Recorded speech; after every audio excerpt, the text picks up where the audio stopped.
اللہ اللہ اللہ اللہ الحمد للہ الحمد للہ وکفى وسلام على عباده الذين اصطفى خصوصا على سيد الأنبياء وعلى آله وأصحابه الأتقياء أما بعد فأعوذ بالله من الشيطان الرجيم بسم الله الرحمن الرحيم قال الله تبارك وتعالى في كلام المجيد وفرقان الحميد وإذا بشر أحدهم بالأنثى ظل وجهه مسودا وهو كظيم صدق الله مولانا العظيم وصدقه رسوله النبي الكريم ونحن على ذلك لمن الشاهدين والشاكرين والحمد لله رب العالمين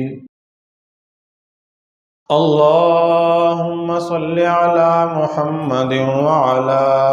آل محمد كما صليت على إبراهيم وعلى آل إبراهيم إنك حميد مجيد اللهم بارك على محمد وعلى آل محمد كما باركت على إبراهيم وعلى آل إبراهيم إنك حميد مجيد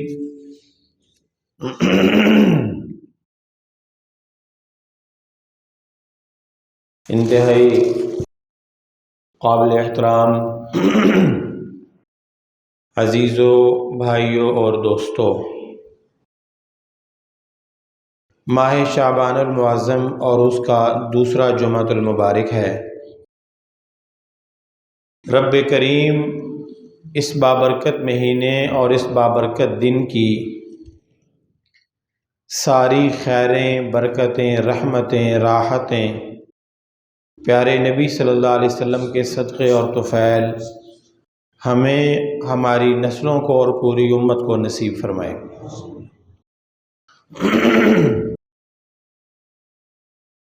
امت محمدیہ پیارے نبی صلی اللہ علیہ وسلم کی امت ہے،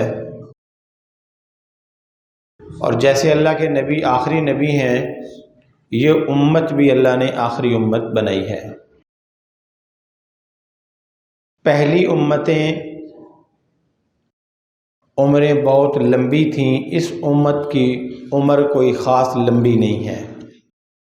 پہلی امت کے لوگوں کے قد لمبے ہوتے تھے بہت، لیکن اس امت کے لوگوں کے قد خاص، کوئی قد کاٹ خاص نہیں ہے، بڑے نہیں ہیں۔ ان کی طاقت اور قوت کئی گنا زیادہ ہوتی تھی۔ درختوں کو جڑوں سے اکھیڑ کے پھینک دینا اور پہاڑوں کو اپنے ہاتھوں سے تراش دینا، لیکن اس امت کے لوگوں میں اللہ نے وہ طاقت نہیں رکھی کہ یہ درختوں کو اکھیڑیں، پھینکیں، یہ پہاڑوں کو اپنے ہاتھوں سے تراشتے پھریں۔ اور پھر پہلی امتوں کے ساتھ یہ معاملہ تھا، جب کوئی گناہگار گناہ کرتا تو اس کے گناہ کا اسی وقت دوسرے لوگوں میں بھی خبر پہنچ جاتی۔ کبھی دروازے پہ لکھا جاتا کہ اس نے یہ قتل کیا ہے یا زنا کیا ہے یا فلانا کام کیا ہے، کبھی اس کے چہرے پہ اس قسم کی علامات ظاہر ہو جاتی۔ لیکن اس امت کے ساتھ اللہ نے وہ والا معاملہ نہیں فرمایا، قوت، قدرت، طاقت، قد کاٹ، عمر وہ والی نہیں دی، لیکن اس کے علاوہ اللہ نے بڑی خصوصی شفقتیں اور بڑی کرم نوازیاں اللہ نے اس امت پہ فرمائی ہیں۔ اس امت کے لوگ موسیٰ علیہ السلام طور پہ گئے اور اپنے بھائی کو ہارون علیہ السلام کو پیچھے اپنی امت میں چھوڑ گئے، اور ان کا خیال رکھنا، ان کو سمجھاتے رہنا۔ موسیٰ علیہ السلام کے جانے کی دیر تھی، سامری جادوگر نے جادو کے ذریعے سے ایک ان کے سامنے کھلونا بنا دیا، اور وہ انہیں کہنے لگا کہ یہ تمہارا خدا ہے۔ تو موسیٰ علیہ السلام کی قوم نے رب کی ربوبیت کو چھوڑ کے اس جادوگر کی باتوں میں آ کے اس بچھڑے کی پوجا کرنا شروع کر دی۔ موسیٰ علیہ السلام واپس آئے اور آگے جب دیکھا کہ قوم کا ایک بڑا حصہ بچھڑے کو اپنا معبود بنا چکا ہے اور اس کے سامنے جھکا ہوا ہے، تو موسیٰ علیہ السلام نے غصے کی حالت میں، اب جو ان کا غصہ جو ان کے اس گناہ کی وجہ سے تھا، وہ نکالا اپنے بھائی کے اوپر، بھائی کو پکڑا، بلکہ قرآن پاک میں آتا ہے کہ داڑھی سے پکڑا اور پھر تھپڑ مارا۔ اس لیے تو ہارون علیہ السلام نے کہا، یا ابن ام لا تأخذ بلحیتی ولا براسی، اے میرے بھائی، میری ماں کے بیٹے، میری داڑھی کو نہ پکڑو، میرے سر کو نہ پکڑو، انی خشیت ان تقول فرقت بین بنی اسرائیل، میں نے ان کو شرک کرتے ہوئے دیکھ لیا تھا، بولا اس لیے نہیں کہ بولوں گا تو دو دھڑے بن جائیں گے، ایک بچھڑے والے ایک خدا والے۔ میں تمہارا انتظار کرتا رہا کہ تم آ جاؤ، ایسا نہ ہو میں کچھ کہوں تو پھر یہ جب پھوٹ پڑ جائے گی تو تم کہو گے تم نے بنی اسرائیل میں دو دھڑے بنا دیے تھے، اس لیے میں چپ رہا۔ جو اب بات عرض کرنی تھی وہ اس سے اگلی والی ہے کہ موسیٰ علیہ السلام نے کہا یا اللہ یہ تو ان سے یہ ہو گیا، اللہ نے کہا انہیں کہا توبہ کریں گے معاف کر دیں گے۔ موسیٰ علیہ السلام نے کہا توبہ کیا ہے؟ کہا توبہ یہ ہے کہ جن لوگوں نے ان کے ساتھ مل کے شرک نہیں کیا، وہ ان لوگوں کو جنہوں نے شرک کیا ہے اپنے ہاتھوں سے قتل کریں، پھر ان کا گناہ معاف ہوگا۔ ایک قوم، ایک قبیلہ، ایک نسل، ایک ہی جگہ کے باسی، اور آپس میں ان کے رشتے ناتے بھی تھے۔ پھر یہ ہوا کہ توبہ پھر قبول کروں گا کہ یہ جو ماننے والے تھے وہ نافرمانوں کو قتل کریں، ان کے گلے کاٹیں، ان کی گردنیں اڑائیں، پھر ان کی توبہ قبول ہے۔ اس امت کے ساتھ اللہ نے ایسا نہیں کیا، اس امت کے ساتھ اللہ نے ایسا نہیں کیا۔ ایک کی بھی توبہ ایسے نہیں کہا کہ کوئی فلانے کو قتل کرے گا تو پھر اس کا گناہ معاف ہوگا، نہیں۔ پہلے زمانے میں، پہلی امتوں میں اگر وہ نجاست ناپاکی کپڑے پہ لگ جاتی تو ابھی تو یہ ہے نا 3 دفعہ اس کو دھو لو کپڑا پاک ہو جاتا ہے، وہ کپڑے کو کاٹنا پڑتا تھا پھر کپڑا پاک ہوتا تھا۔ تو اللہ نے اس امت کے ساتھ بڑی نرمیاں فرمائیں، بڑی رعایتیں دی، بڑے خصوصی معاملات فرمائے، اور کس وجہ سے فرمائے؟ جناب نبی کریم صلی اللہ علیہ وسلم کی وجہ سے، رحمت دو جہاں، رحمت کائنات، رحمت عالم صلی اللہ علیہ وسلم، ان کی وجہ سے اللہ نے اس امت کے اوپر بے شمار رحمتیں فرمائیں، بے شمار برکتیں عطا فرمائیں، بے شمار عافیتیں عطا فرمائیں، بے شمار آسانیاں عطا فرمائیں۔ پہلی امتوں میں یہ تھا قربانی کر کے، جانور ذبح کر کے پہاڑ پہ ڈال دو، آسمان سے آگ آئے گی اور جلائے گی، جس کی جل گئی اس کی قبول، جس کی نہ جلی اس کی مردود۔ اس امت میں ایسا نہیں کیا، ذبح کرو کھاؤ، اگر کسی کی نہیں بھی قبول ہے تو جو 7واں حصہ ہے، 6واں حصہ ہے، 5واں حصہ ہے، کسی اس کی برکت سے اللہ اس کی بھی قبول فرما دے گا۔ یہ اللہ نے اس امت کے ساتھ بڑے لاڈ کیے ہیں، یہ امت اللہ کو بڑی محبوب ہے، کیونکہ سارے نبیوں میں سب سے بڑے نبی اللہ کے حبیب صلی اللہ علیہ وسلم، اور سب سے زیادہ اللہ کو اپنے محبوب پسند تھے، اسی لیے اپنے پیارے کی پیاری امت، اپنے محبوب کی امت بھی اللہ کو بڑی پسند ہے۔ لیکن ایک بات آپ سوچیں اور دیکھیں جو بڑی خطرے کی بات ہے، یہ بات عرض کرنی تھی، اس لیے تمہیداً وہ ساری بات سامنے آ گئی۔ دیکھو میرے عزیزوں، جو شخص جس مقام پہ ہوتا ہے، ہر مقام کے، ہر لیول کے، ہر سطح کے اپنے اپنے لوازمات ہوتے ہیں، اپنی اپنی نزاکتیں ہوتی ہیں، اپنی اپنی احتیاطیں ہوتی ہیں۔ سائیکل پہ بیٹھنے والے کے لیے بھی احتیاط ہے، لیکن وہ چلتے چلتے کسی کو ہاتھ مار دیتا ہے، کسی کو سلام کر لیتا ہے، کچھ بھی کر لیتا ہے، کھا لیتا ہے، پی لیتا ہے، کچھ اور بھی کر لیتا ہے، اور اس کو بھی احتیاط کرتا ہے، لیکن خدا نخواستہ اگر گر جائے تو اس کے کپڑے ہی بہت زیادہ ہوا تو کپڑوں میں مٹی لگ جائے گی، کوئی خراش آ جائے گی۔ لیکن ایک شخص ہوائی جہاز کے اوپر جا رہا ہے، اس میں اور اس میں کتنا سارا فرق ہے۔ وہ کھڑکی سے اپنا ہاتھ باہر نہیں نکال سکتا، وہ کچھ اور ایکٹیویٹی نہیں کر سکتا، اور خدا نخواستہ اس کی اگر کوئی حادثہ ہو جاتا ہے تو اس کی تو ہڈی پسلی ملنا بھی ممکن نہیں۔ ہر سطح کے اپنے لوازمات ہیں، اپنی رعایتیں ہیں، اپنی احتیاطیں ہیں، خدا نخواستہ اس میں تھوڑی سی بے احتیاطی ہوئی تو پھر بڑے حادثے کا شکار ہونے کا خطرہ ہوتا ہے۔ بالکل ایسے ہی ہے، یہ امت اللہ کو بڑی محبوب ہے، اس امت کے بڑے نخرے اور لاڈ اللہ نے اٹھائے ہیں، اس امت کے ساتھ اللہ نے بڑی نرمی والا معاملہ کیا ہے کہ تم بڑے سے بڑا گناہ کر کے آ کے میرے سامنے توبہ کرو، میں تمہیں معاف کر دوں گا۔ جس کا حق مارا ہے، چھینا ہے، اس کا حق ادا کر دو، میں زمین آسمان کا بادشاہ تمہارے اوپر راضی ہو جاؤں گا۔ وہ نہیں ادا کر سکتے، اس کو کہو بھائی مجھ سے نہیں ہو سکتا، غلطی ہوگی، معاف کر دو، وہ معاف کر دے، اللہ کہتا ہے میں بھی معاف کر دوں گا۔ لیکن یہ نزاکتیں ہیں، یہ احتیاطیں ہیں، لیکن خطرے کی بات یہ ہے کہ پہلی امتوں میں ہر امت کے اندر کوئی ایک گناہ ایسا تھا جس میں وہ مشہور ہو گئے تھے۔ شعیب علیہ السلام کی قوم تجارت میں ناپ تول کرتی تھی، ڈنڈی مارتی تھی، وہ تجارت میں کمی بیشی کرتے تھے، ناپنے میں، تولنے میں، دکھاتے اور تھے، دیتے اور تھے، گز کی جگہ میٹر اور میٹر کی جگہ گز لگا دیا، ہاں جی، چھوٹے کی جگہ بڑا اور بڑے کی جگہ چھوٹا کر دیا، پیمانے تبدیل کر دیے انہوں نے، اللہ نے برکت اٹھا لی۔ آج اس امت میں بھی یہ بیماری ہے، ہاں آج اس امت میں یہ بیماری ہے۔ قوم سمود نے جو گناہ کیے، قوم ہود نے جو گناہ کیے، قوم نوح نے جو گناہ کیے، وہ الگ الگ اپنے اپنے اعتبار سے ان گناہوں میں وہ آگے چلے گئے تھے۔ اس امت میں وہ سارے گناہوں کا بھی پایا جانا ہے کہ شرابی بھی ملیں گے، جواری بھی ملیں گے، ڈاکو بھی ملیں گے، زانی بھی ملیں گے، اور ایسے ہی جو ہے وہ ناپ تول میں کمی والے بھی ملیں گے، جھوٹ بولنے والے ملیں گے، زراعت پیشہ لوگ زراعت کر کے وہ لوگوں کو نقصان پہنچاتے ہیں، یہ سب ملیں گے آپ کو۔ جب ایسا تھا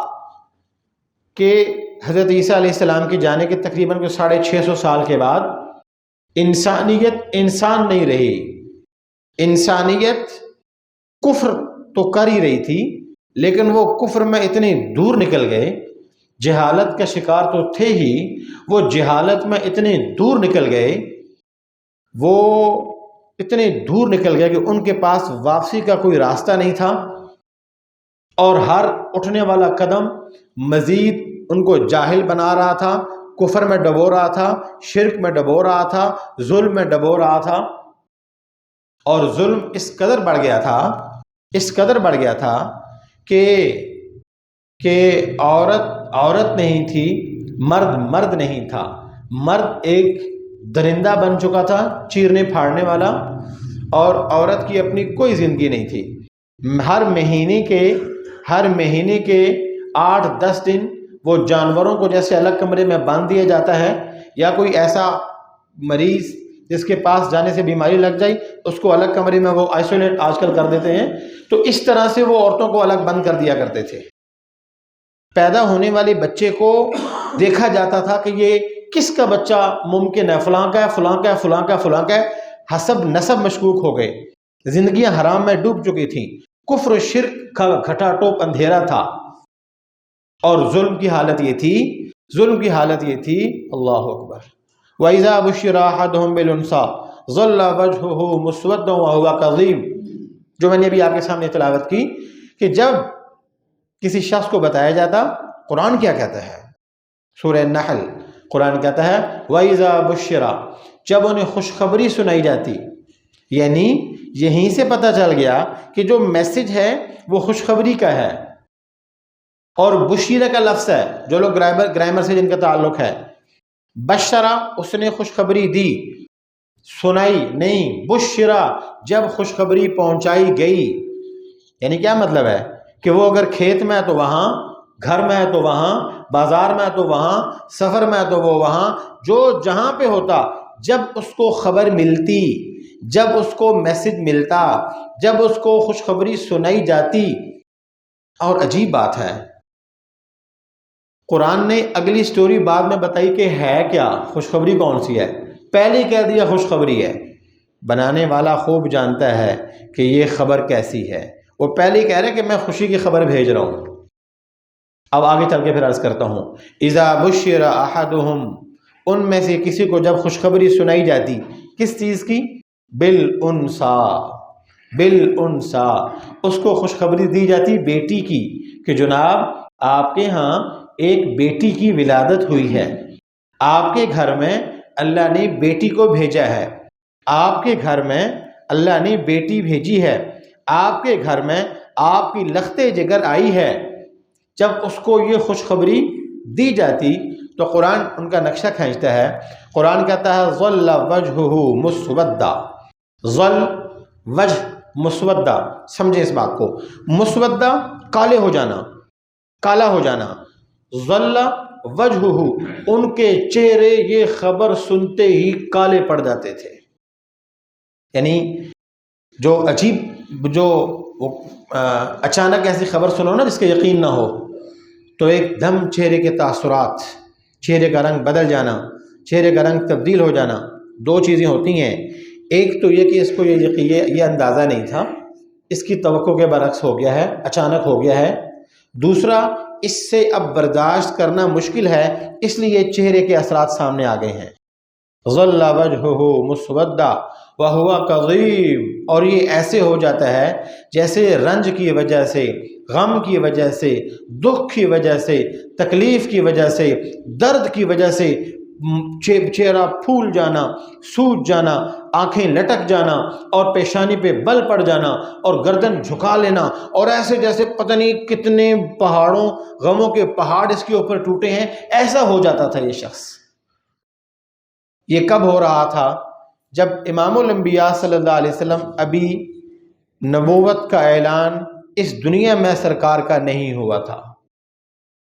انسانی کھوپڑیوں میں شراب پی جاتی تھی، جانوروں اور عورتوں کی زندگی برابر تھی، اور ظلم یہ تھا کہ اپنے گھر میں پیدا ہونے والی بیٹی کو اپنی شرمندگی سمجھتے تھے کہ یہ اس میں ہماری شرم کی بات ہے، اس میں ہماری ندامت ہے، اس میں وہ شرمندگی اور عار محسوس کرتے تھے۔ ظل وجہہ مسودا وہو کظیم، اللہ اکبر، یتواری من القوم، قرآن اس سے اگلا قدم اٹھاتا ہے کہ ہوتا کیا تھا جب کسی کے گھر میں بیٹی پیدا ہو جاتی، یتوارا، توارا یتواری، یعنی چھپ چھپانا، چھپ چھپا کے رہنا، چھپتے پھرنا، سمجھ رہے ہیں نا، چھپتے پھرنا، اپنے آپ کو گم کر دینا، سامنے نہ ہونا، کہاں، کن لوگوں سے، یتوارا من القوم، یا تو زندگی ساری قوم سے چھپتا پھرے، کیوں چھپتا پھرے، ایمسکہ علی ہون، کہ اس ذلت کو برداشت کرے۔ ذلت کیا تھی؟ اپنی ہی لخت جگر، اپنے ہی جسم کا حصہ، اپنے ہی خون کا حصہ، اپنے ہی بلڈ کا حصہ، اپنے ہی جسم کا ٹوٹا، اپنے ہی جگر کا ٹوٹا اس کی وجہ سے یہ اپنے آپ کو قوم سے، لوگوں سے، علاقے والوں سے، محلے والوں سے چھپاتا پھرتا ہے۔ ایوم سکھو علی ہونن، کہتا ہے یا تو زندگی ساری میں اس پریشانی کو اپنے اوپر سوار کیے اور لوگوں سے چھپتا پھروں، یا وہ یا کیا ہوتا تھا، یدسہ علی التراب، یدسہ علی التراب، یا اس غم کو، اس تکلیف اور شرمندگی کے ساتھ زندگی گزاروں اور یا گڑھا کھودوں اور اس کو زمین میں ڈال دوں۔ بیٹیوں کو زندہ درگور کیا جاتا تھا، اور غالباً علامہ قرطبی رحمۃ اللہ علیہ نے لکھا، فرزدق شاعر گزرا ہے، اس کا ایک جگہ آتا ہے اس کے چچا تھے، ایک جگہ آتا ہے اس کے دادا تھے، سا ان کا نام تھا۔ تو فرزدق اپنے اس میں لکھتا ہے، اپنے کلام میں خود لکھتا ہے، کہتا ہے میرے چچا جو تھے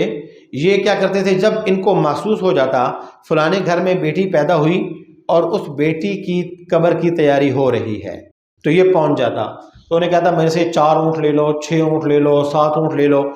لے لو اور یہ بیٹی مجھے دے دو۔ تو یوں کر کے کئی ساری بیٹیوں کو اس نے زندہ بچایا تھا۔ اور لکھا ہے کہ غالباً علامہ بغوی رحمۃ اللہ علیہ نے لکھا کہ 6 سال تک بچی کا انتظار کیا جاتا، بچی بڑی ہو جاتی 6 سال تک، اور پھر ایک دن والد کہتا، کون کہتا؟ باپ کہتا، یہ اس دور کی بات ہے جسے آپ اونٹ کا دور کہتے ہو، یہ اس دور کی بات ہے جسے آپ دقیانوسی دور کہتے ہو، یہ اس دور کی بات ہے جب جو ہے وہ انسان اور جانور میں تمیز، اس دور کی باتیں ہیں۔ یہ آج کے دور کو کیا ہو گیا، یہ تو پڑھے لکھوں کا دور تھا، یہ تو کیا کہتے ہیں تعلیم یافتہ دور ہے، یہ تو کیا کہتے ہیں کہ نالج اتنا ہے کہ بس اب سنبھالے نہیں سنبھلتا، یہ دور ہے، ٹیکنالوجی کا دور ہے۔ ہاں جی، حضور وہ تو اونٹ کے زمانے کی باتیں تھیں، اب تو راکٹ کا زمانہ ہے۔ اب ان انسانی نما بھیڑیے کہاں سے نکل آئے کہ وہ اپنی معصوم بچیوں کے سینے گولیوں سے چھل نہیں کرتے ہیں؟ مانا کہ اس وقت تعلیم نہیں تھی، اب تو آپ کی تعلیم میں کہاں عرض کروں، کانوں سے بھی نکلتی ہے اور پتہ نہیں کہاں سے نکلتی ہے۔ مانا کہ اس وقت بتوں کی پوجا ہوتی تھی، اب تو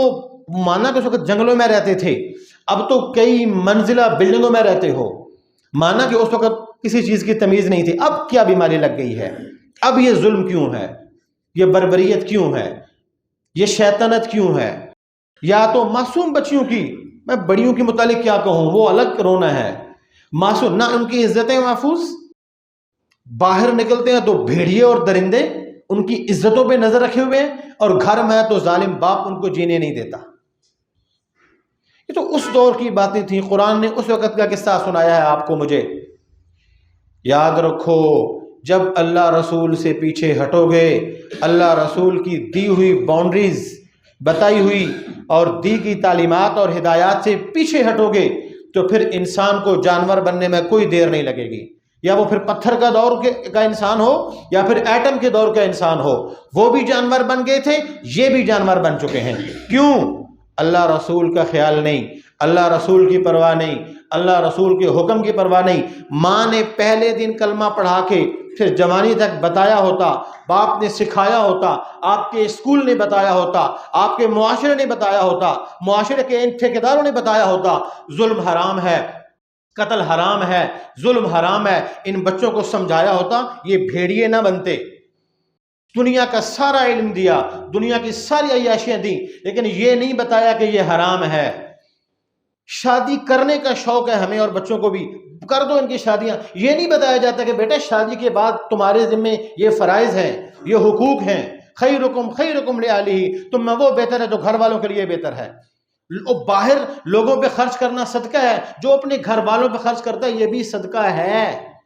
نہ استادوں نے بتایا، نہ اسکولوں نے بتایا، نہ یونیورسٹی نے بتایا، نہ ماں باپ نے بتایا، پھر ہمارے ہی بچے ہمارے ہی بیڈ پہ سوتے ہوئے بھیڑیے بن گئے، بنیں گے اور بنیں گے کہ این را کے می روی بترکستان رود، کہ جس راستے پہ چل رہے ہیں یہ مدینے کا راستہ نہیں ہے، یہ خانہ کعبہ کا راستہ نہیں ہے، یہ کہیں اور جانے والا راستہ ہے۔ لوٹ پیچھے کی طرف اے گردش ایام، آؤ اپنے رسول، اپنے اللہ اور رسول کی غلامی اختیار کریں، اللہ کی قسم بیٹیوں کو بھی عزت ملے گی، معصوم لخت جگر کی ان کی بھی عزت، ان کی بھی جان، ان کی بھی جان امان میں آ جائے گی انشاءاللہ العزیز۔ تو 6 سال تک بچی کا انتظار کرتے، جب 5 سال 6 سال کی بچی ہو جاتی، آ کے کہتے بھئی اس کو نہلاؤ، کپڑے صاف پہناؤ، اس کو تیار کرو، اور اسے کہتے آؤ میں تمہیں لے کے جاتا ہوں۔ علامہ بغوی یا علامہ قرطبی، ان دونوں میں سے کسی ایک میں یہ لکھا ہے۔ جب وہ لے جاتے اور گڑا پہلے سے کھود کے رکھا ہوتا تھا۔ کیا ظلم تھا، یہی ظلم تھا جو ہوا ہے۔ اور وہ کہتے بیٹا وہ دیکھو وہ نیچے کیا ہے، معصوم بچی آگے ہوتی، ساتھ ہی باپ اپنے ہاتھوں سے دھکا دیتا، منو مٹی کے نیچے اس کو دبا دیتا۔ بنی اسرائیل کی زانیہ عورت پیاسے کتے کو پانی پلانے پہ اللہ نے اس کو معاف کر دیا تھا۔ کتا تھا، کتے کا پلا تھا وہ۔ انسانوں کے بچے ذبح ہونا شروع ہو جائیں اور ظالم باپ کے ہاتھوں ذبح ہونا شروع ہو جائیں، بھائیو یہی اللہ کا عذاب ہے۔ بھیڑیوں کا انتظار نہیں، یہی انسانوں نے بھیڑیا بن جانا ہے۔ اللہ کی غلامی میں آئیں، اللہ کے نبی کی غلامی میں آئیں۔ بیٹیوں کو اپنے کیوں اس کو اپنی خجالت اور شرمندگی کا ذریعہ سمجھا جاتا ہے؟ 3 حدیثیں ہیں، میں تینوں کو جوڑ رہا ہوں۔ من عالی جاریتین، ایک حدیث ہے، پیارے نبی صلی اللہ علیہ وسلم کا فرمان ہے کہ جس نے 2 بیٹیوں کو پالا پوسا، ان کی تربیت کی، ان کو علم سکھایا، ان کو سنبھالا، ان کو جو ہے وہ 2 بیٹیوں کو جس نے پالا پوسا۔ دوسری حدیث، جس نے 3 بیٹیوں کو کیا، فصبر علی ورائہن ذرائہن، اور پھر پالا بھی پوسا بھی، پھر ان بیٹیوں کے اوپر آنے والی ورائہن ذرائہن سرائہن، ان کے اوپر آنے والی ہر تکلیف کی وجہ سے صبر کیا، مشقت کی وجہ سے صبر کیا، ان کی خوشیوں کی وجہ سے صبر کیا، کہ بیٹیوں کی خوشیوں کو بھی پورا کیا،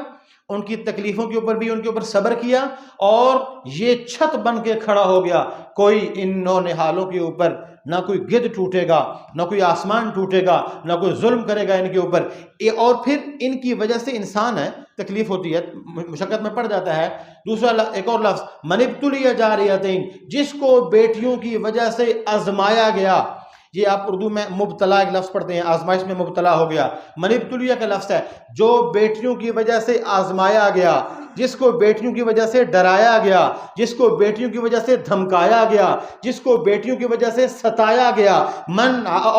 اور جس نے من تبلغا، جس نے بیٹیوں کو بالغ کیا، جوان کیا، بڑا کیا، پالا پوسا، جوان کیا۔ چوتھی حدیث عرض کر رہا ہوں کہ اپنے گھر میں چلی گئی، پھر وہاں سے واپس آ گئی ہے، ہو جاتے ہیں ایسے حال سے بھی، یہ بھی ہو گیا، پھر بھی اس نے صبر کے ساتھ، خندہ پیشانی کے ساتھ، حسن سلوک والا معاملہ کیا۔ 3 حدیثوں کا خلاصہ عرض کر رہا ہوں۔ ایک میں اللہ کے نبی صلی اللہ علیہ وسلم نے فرمایا جو ایسا کرے گا اس کے اور دوزخ کے درمیان یہ بیٹی دیوار بن جائے گی۔ دوسری حدیث، جس نے ایسا کیا، ایک جگہ فرمایا دیوار بن جائے گی، ایک جگہ فرمایا ستر من النار، اس کے اور دوزخ کے بیچ میں پردہ حال ہو جائے گا۔ اور تیسری حدیث، بیٹیوں والو خوش نصیب ہو، اللہ تمہیں خوش نصیب رکھے اور اللہ بیٹیوں کے نصیب اچھے کرے۔ میرے آقا صلی اللہ علیہ وسلم نے ارشاد فرمایا کہ جس نے بچوں کی اچھی طرح، بیٹیوں کی خاص طور پہ تربیت کی، انا و ہوا جاء یوم القیامہ انا و ہوا وضم اصابعہ، یہ شہادت کی انگلی، یہ اس کے ساتھ والی انگلی اللہ کے نبی نے یوں اٹھائی صلی اللہ علیہ وسلم، وضم اصابعہ، اسنادہ صحیح، اس حدیث کی سند عرض کر رہا ہوں کہ اس اللہ کے نبی نے فرمایا جو اپنی بیٹیوں کے ساتھ یہ سلوک کرے گا، قیامت کے دن وہ اور میں ایسے اکٹھے ہوں گے جیسے 2 انگلیاں اکٹھی ہیں۔ زمین والوں پہ رحم کرو ورنہ آسمان والا تم پہ رحم نہیں کرے گا۔ اپنے اسکولوں میں بھی بتاؤ، اپنے دفتروں میں بتاؤ۔ اب میں کیا عرض کروں، جو بتانے والے ہیں وہ کچھ اور بتاتے ہیں۔ اپنی بچیوں کو خاص طور پہ اس وجہ سے کہ کھائیں گے کہاں سے، جہاں سے تم نے کھایا تھا وہ بھی وہیں سے کھا لیں گے، اس وجہ سے کہ ناک نیچے ہو جائے گی۔ اللہ نے اپنے نبی کو بیٹے دے کے واپس لے لیے تھے، بیٹیاں ہی تو اپنے نبی کو دی تھیں جن سے اللہ کے نبی کی اولاد چلی پھر آگے۔ بیٹیوں والوں کی نسبت محمد عربی صلی اللہ علیہ وسلم سے ہے۔ آپ نے فرمایا فاطمہ بضعۃ منی، فاطمہ میرے جگر کا ٹوٹا ہے۔ ہر باپ اپنی بیٹیوں کو اسی نظر سے دیکھے، یہ میرے جگر کے ٹوٹے ہیں۔ اور یاد رکھو اپنے گھروں میں قرآن کی آواز اونچی کرو، آذانوں کی آواز پہ اپنی زبان بند کر لیا کرو، اپنے گھر میں قرآن اور مصلی کا رواج کرو۔ یہ ہوگا تو گھر سے یہ ظلم نکل جائے گا۔ اگر گھر میں قرآن نہیں ہوگا، نبی کا فرمان نہیں ہوگا، نبی کی سیرت نہیں ہوگی، تو اپنی ہی ہاتھوں میں پلنے والے جوان، یہ جوان نہیں، یہ کچھ اور بن جائیں گے پھر۔ اس لیے اپنے بیٹوں کو، اپنی بیٹیوں کو شادی، جتنا ضروری شادی کرنا ہے میرے عزیزو، اتنا ہی ضروری ان کو یہ بتانا ہے کہ شادی کے بعد تمہارے فرائض کیا ہیں، شادی کے بعد تمہاری بیوی کے اوپر تمہارے کیا فرائض ہیں، اولاد ہو جائے گی پھر تمہارے اوپر کیا فرائض ہیں۔